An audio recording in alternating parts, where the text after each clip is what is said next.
اور بالاستقلال کیا، سمجھا جاتا کہ سنت وہی ہے. لیکن سر ایک اور سنت بھی ہے کہ نبی نے ایک کام کیا بالاستقلال نہیں کیا لیکن اس کو پسند کیا اور اس وقتاً فوقتاً اس کی پسندیدگی کا اظہار بھی کیا، اگرچہ نبی نے بالاستقلال نہیں کیا، وہ بھی سنت ہے. ٹھیک ہے نا. مثال کے طور پر نبی نے مسواک کا حکم دیا، نبی نے مسواک بالاستقلال نہیں کی لیکن کہا کہ میرا جی چاہتا ہے کہ میں اس کو مستقل قرار دے دیتا. ہیں جی.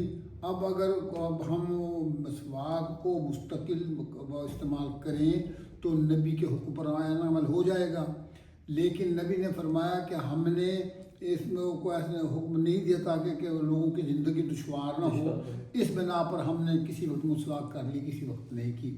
سنت ہو گئی جی، سنت. پھر ہم نے یہ دیکھا کہ نبی نے بعض کام چاہنے کے باوجود کہ کام اچھا ہے لیکن نبی نے حالات کے تقاضوں کو سمجھتے ہوئے وہ کام نہیں کیا. ٹھیک ہے نا. یہ بھی ایک سنت کا پہلو ہے. جیسے جناب صلی اللہ علیہ وسلم نے عائشہ صدیقہ سے کہا کہ میرا جی چاہتا ہے کہ حتیم کو میں شامل کر دوں لیکن تیری قوم سے ڈر لگتا ہے. جی. ٹھیک ہے. اب آپ سنت، اس بات سنت کے ان 3 طریقوں کو سامنے رکھیے. اس بات سنت کے ان 3 سمجھ آ گئے. 3 طریقے یہ سمجھ آئے گی کہ نہیں آ گئی؟ ایک یہ ہے کہ نبی نے کام کیا بالاستقلال کیا، استمراری طور پر کیا. دوسرا یہ ہے کہ نبی نے کام کیا لیکن کچھ 1-2 بار کیا اور اس کو پسند کیا. ٹھیک ہے نا جی. تو سنت کی گنجائش پیدا ہو گئی. نبی نے ایک کام نہیں کیا لیکن اس کو کرنا چاہا تو حقیقت یہ ہے کہ اس کے بھی سنت ہونے کا جواز پیدا ہو گیا. ٹھیک ہو گیا نا جی. اب اس کی مثال ہم نے دے دی ہے اپنا مسواک کی. ٹھیک ہے. نبی نے کچھ کام کیے. ٹھیک ہے جی. اچھا، یہ جو طریقہ کار ہے،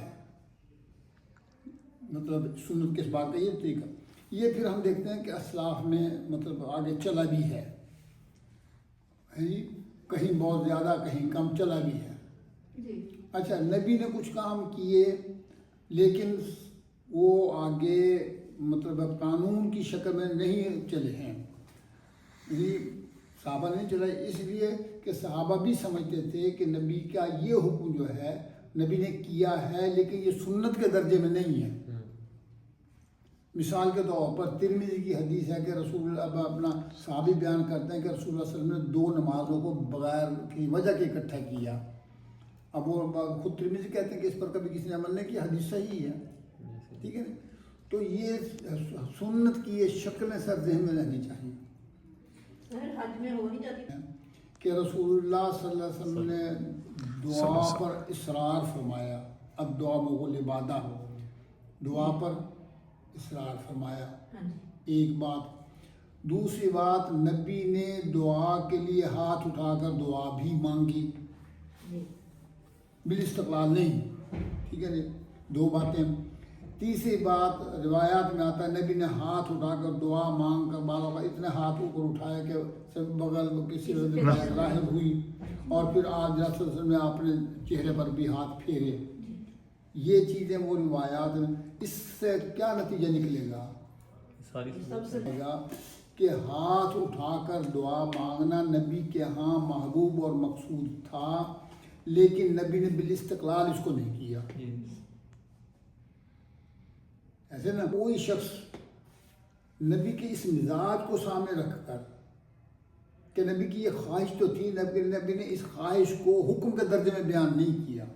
اگر وہ لوگ مستقل طور پر ہاتھ اٹھا کر دعا مانگنے کو عادت بنا لیتے ہیں تو سر ان پر بدعت کا حکم تو جاری نہیں ہو سکتا، اس پر دین میں احداث کا حکم تو جاری نہیں ہو سکتا. اگر دعا مانگنے کے سلسلے میں ان تمام روایات کو اکٹھا کیا جائے. ٹھیک ہے جی. اور بالکل اپنا مسواک کر لیں. تو سر اس میں اس کا نام کیا، اس کو آپ تو بدعت کرتا، ٹھیک ہے نہیں. اب کہ ایک شخص کا دین یہ ہے کہ وہ شخص جو ہے وہ کیا کہتے ہیں کہ نبی کے سنتوں پر عمل کرتا ہے. ایک شخص ہے وہ نبی سے محبت کے تقاضوں میں اس حد تک آگے چلا گیا ہے کہ وہ ویس کرنی بن گیا، دانت توڑ لیتا ہے اپنے، ہے یا نہیں؟ روایت میں آتا نہیں.